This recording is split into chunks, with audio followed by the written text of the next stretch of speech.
বন্ধুরা, আজকে মনটা অনেক বেশি খারাপ। কেন খারাপ, কি জন্য মন ভালো নেই, সেটা আমি ভিডিওতে সম্পূর্ণ তোমাদেরকে বলবো। আর ভিডিও দেখলেই বুঝতে পারবে যে আসলে আমার মনটা কেন ভালো নেই। সারাদিন আমি গাছের পিছনে এত বেশি সময় ব্যয় করি, এত পরিচর্যা করি, তারপরেও আমার গাছগুলোর অবস্থা দেখো। যখন এরকম ভাবে গাছে নষ্টের দিকে চলে যায় তখন কেমন লাগবে তোমরাই বলো। আমার গাছগুলোতে যে ফাঙ্গাসে আক্রমণ করেছে সেটা তোমরা জানোই, কিন্তু এত বেশি আক্রমণ করবে সেটা আমি ভুলেও ভাবিনি। একদমই পচে নষ্ট হয়ে গেছে। তো আমি আজকে দেখতে পারলাম, এখানে দেখলাম যে অর্ধেকটা নষ্ট হয়েছে, অর্ধেকটা ভালো আছে। তো আমি দেখার সাথে সাথে গাছটাকে সুন্দরভাবে পরিষ্কার করে দিলাম। এইখানে পরিষ্কার করে সেপ পাউডার আমি অ্যাড করে দিব।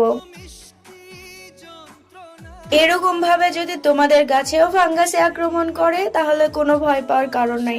এখানে আমি সুন্দরভাবে হাতের সাহায্যে পরিষ্কার করে নিচ্ছি। এগুলো পরিষ্কার করে এখানে আমি স্প্রে করে দিব। স্প্রে করে দেওয়ার পরে আজকে আমার এই গাছগুলো দেখে এত পরিমাণে মায়া লাগছে যেটা আমি তোমাদেরকে হয়তো বলে বোঝাতে পারবো না।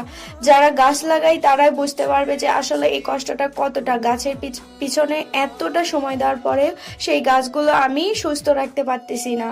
তো আমার হাতের অবস্থা দেখো, 12টা বেজে গেছে। যাই হোক, গাছটাও আমি দেখিয়ে দিচ্ছি যে কিভাবে আমি পরিষ্কার করে নিয়েছি। এই গাছটা আমি সুন্দরভাবে পরিষ্কার করে নিয়েছি। কোথাও কোনো আমি ফাঙ্গাস ফাঙ্গাসে লেগে থাকা কিছু রাখিনি, সবগুলো আমি পরিষ্কার করে দিয়েছি। তো এইখানে আমি পরিষ্কার করে দেওয়ার পরে এখানে সুন্দরভাবে স্প্রে করে নিয়েছি ফাঙ্গিসাইড।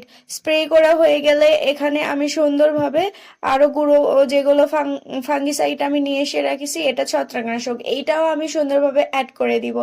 তো ইনশাল্লাহ দেখা যাক, হয়তো ভালো ফল পাবো। কিন্তু এখানে আপনারা অ্যাড করার পরে গোড়াতে কোনো মাটি রাখবেন না, এটাতে যেন আলো বাতাস লাগে সেভাবে আপনারা রেখে দিবেন।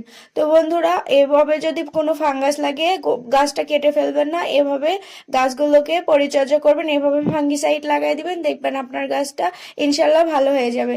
তো বন্ধুরা, আমার এই ভিডিওটা দেখে তোমাদের কেমন লাগলো আর তোমরা অবশ্যই কমেন্টে জানাবে।